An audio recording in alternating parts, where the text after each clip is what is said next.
Hello friend, तो आज की इस क्लास में हम लोग सामाजिक विज्ञान के बहुत महत्वपूर्ण ऑब्जेक्टिव क्वेश्चन करने वाले हैं। तो आप लोग क्लास में तक बने रहिएगा। तो चलिए क्लास को स्टार्ट करते हैं। तो आज का हमारा पहला प्रश्न है कि डब्ल्यूटीओ की स्थापना कब हुई थी। तो डब्ल्यूटीओ की स्थापना जो है 1995 ईस्वी में हुई थी। कब हुई थी? डब्ल्यूटीओ की स्थापना 1995 में हुई थी। आप लोग याद रखिएगा, ठीक है। फिर आगे प्रश्न है कि आरबीआई की स्थापना कब हुई। आरबीआई की स्थापना यानी रिजर्व बैंक ऑफ इंडिया की स्थापना कब हुई? तो 1935 में आरबीआई की स्थापना हुई थी। कब हुई थी? 1935 में आरबीआई की स्थापना हुई थी। फिर आगे प्रश्न है कि भारत में बैंक का राष्ट्रीयकरण कब हुआ। भारत में बैंक का राष्ट्रीयकरण कब हुआ? तो 1969 में भारत में बैंक का राष्ट्रीयकरण हुआ, याद रखिएगा, ठीक है। फिर आगे प्रश्न है कि भारत का सबसे बड़ा राज्य क्षेत्रफल की दृष्टि से कौन सा है। तो भारत का सबसे बड़ा राज्य जो है क्षेत्रफल की दृष्टि से राजस्थान है, और जनसंख्या की दृष्टि से तो उत्तर प्रदेश, ठीक है, याद रखिएगा। फिर आगे है कि भारत का सबसे अधिक आबादी वाला राज्य यानी जनसंख्या की दृष्टि से सबसे बड़ा राज्य कौन सा है। तो वह है उत्तर प्रदेश। क्या है? उत्तर प्रदेश भारत का सबसे बड़ा आबादी वाला राज्य है, समझ गए। फिर आगे है कि भारत का सबसे छोटा राज्य क्षेत्रफल में कौन सा है। तो भारत का सबसे छोटा राज्य क्षेत्रफल में गोवा है। कौन है? गोवा जो है से भारत का सबसे छोटा राज्य है, वो भी किस में? तो क्षेत्रफल में, समझ गया। फिर आगे है कि भारत में सबसे अधिक कोयला कहाँ पाया जाता है। तो कोयला को याद रखिएगा कि काला सोना भी कहा जाता है, और यह सबसे अधिक झारखंड में पाया जाता है। कहाँ पाया जाता है? झारखंड में सबसे अधिक कोयला यानी काला सोना पाया जाता है, ठीक है। फिर आगे है कि भारत का सबसे बड़ा डेल्टा कौन सा है। तो भारत का सबसे बड़ा डेल्टा जो है से सुंदरबन डेल्टा है। कौन सा? सुंदरबन डेल्टा भारत का सबसे बड़ा डेल्टा है, याद रखिएगा।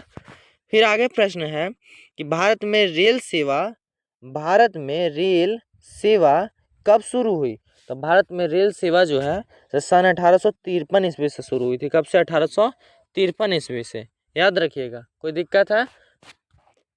फिर आगे प्रश्न है कि भारत में पंचायती राज कब लागू हुआ। तो भारत में पंचायती राज 1959 में लागू हुआ था। कब हुआ था? 1959 में भारत में पहला पंचायती राज लागू हुआ था, स्टार्टिंग में मतलब। देखिए भारत में पंचायती राज कब लागू हुई? तो 1959 में। और कहाँ से लागू हुई थी? तो याद रखिएगा, राजस्थान से लागू हुई थी। राजस्थान से। कहाँ से? राजस्थान से सबसे पहले लागू हुई थी, ठीक है। फिर आगे है कि भारत का राष्ट्रीय दिवस कौन सा है। तो भारत का राष्ट्रीय दिवस जो है 26 जनवरी है, जिस दिन गणतंत्र दिवस मनाया जाता है, समझ गए। फिर अगला प्रश्न है कि भारत में स्वतंत्रता दिवस कब मनाया जाता है। तो भारत में स्वतंत्रता दिवस, इस क्वेश्चन को शायद सभी लोग जानते हैं कि 15 अगस्त को मनाया जाता है। कब मनाया जाता है? 15 अगस्त को भारत में स्वतंत्रता दिवस मनाया जाता है, ठीक है। फिर आगे है कि असम किस फसल के लिए प्रसिद्ध है। तो असम जो है तो चाय के फसल के लिए बहुत ज़्यादा ही प्रसिद्ध है। किसके लिए? चाय के फसल के लिए। फिर आगे है कि लोकतंत्र में सर्वोच्च शक्ति किसके पास होती है, यानी पूरी शक्ति किसके पास होती है। तो लोकतंत्र में जो है से सर्वोच्च शक्ति जो है सब जनता के पास होती है। क्या? जनता के पास। यानी लोकतंत्र होता ही है जनता का, जनता के लिए, जनता का शासन, ठीक है, याद रखिएगा। फिर है कि संसद का संयुक्त सत्र कौन बुलाता है। तो संसद का संयुक्त सत्र जो है से राष्ट्रपति बुलाता है। कौन बुलाता है? राष्ट्रपति संसद का संयुक्त सत्र बुलाता है, ठीक है। फिर आगे है कि गरीबी हटाओ नारा किसने दिया। तो गरीबी हटाओ का नारा इंदिरा गांधी दी थी। कौन? इंदिरा गांधी ने दिया था। कब? ठीक है ना। गरीबी हटाओ का नारा कौन दिया था? तो इंदिरा गांधी। फिर आगे है कि सीमन गो बैक नारा कब दिया गया। सीमन गो बैक नारा कब दिया गया? तो यह 1928 में दिया गया था। कब दिया गया था? 1928 में दिया गया था, ठीक है। तो आगे प्रश्न था कि बिस्मार्क किस देश से थे। तो बिस्मार्क जो थे से जर्मनी से थे। कौन? बिस्मार्क जर्मनी से थे। कहाँ से? जर्मनी से। बिस्मार्क का पूरा नाम याद रखिएगा, ऑटोवन बिस्मार्क, ठीक है।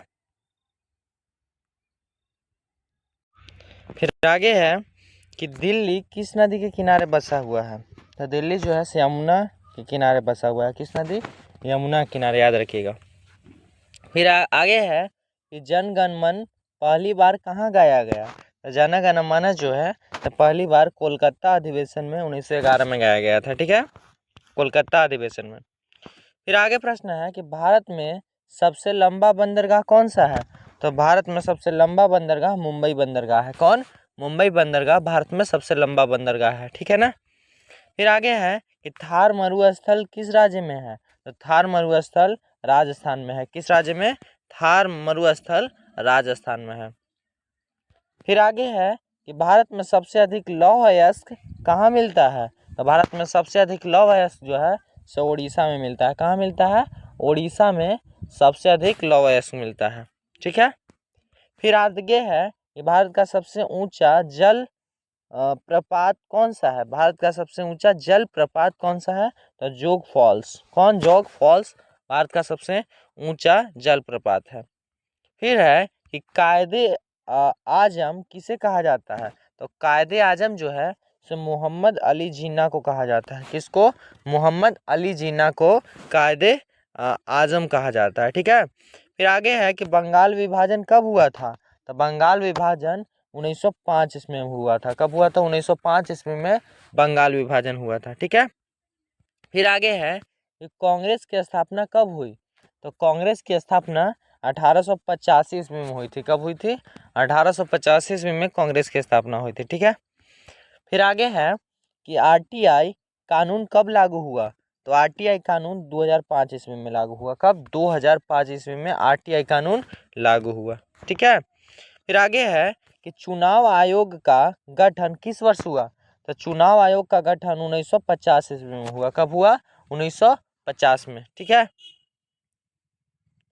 फिर आगे है कि भारत में कृषि वर्षा पर निर्भर क्यों है।